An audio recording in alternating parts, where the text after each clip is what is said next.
Simula nang iniwan ako ni Honey, naging malungkot na ang buhay. It's so sad pala na mula ng loved one. I feel so empty inside until I met my baby girl. Oh my God, so young. So fresh. So pretty. My baby girl. Kaya agad ko siyang niyaya na mag-hangout. Siyempre, like any starting couple, ang first date namin sa gym. Medyo nahirapan ako. Alam mo na, nagkakaedad na din. Mabilis na rin mapagod at hingalin. Doon ko na-realize, ang hirap pala mag-date ng bagets. Dapat always ready ka physically. After 5.5 days, finally, sinagot na ako ng baby girl ko.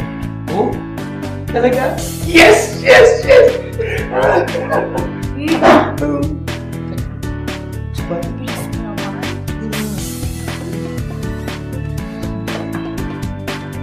Lika na nga.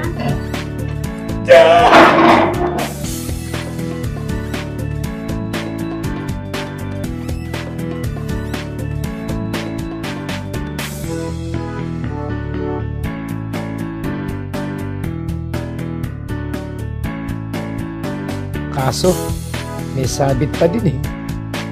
Babe, tapos ka na kagad? Yun na yun. Uy! Naku po, di nakinaya ng katawan ko si baby my girl. Sabit. Kulang na kulang ang energy at stamina ko. Honey, I'm ready. Honey, I'm ready. Honey, I'm ready. I'm here to help you, honey. Nakikita kong nahihirapan ka kay baby girl. Pwes, panahon na para i-try mo ang Uno Supercharged Extreme.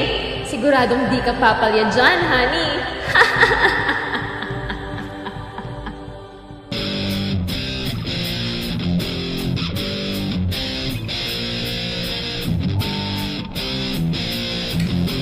Oh!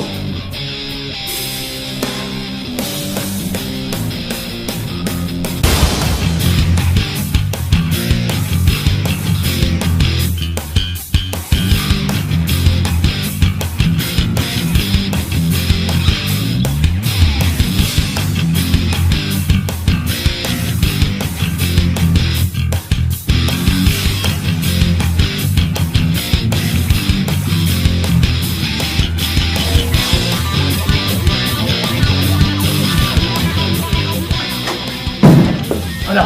Tingin ka na? Ako pa! One! 2! 3! Oh, saan ka pupunta? 5! 15! 20! Ano? Ayaw pa? Pagod na pagod na. Hindi pwede yun. Dali ka dito. Oh, Super Chat 16!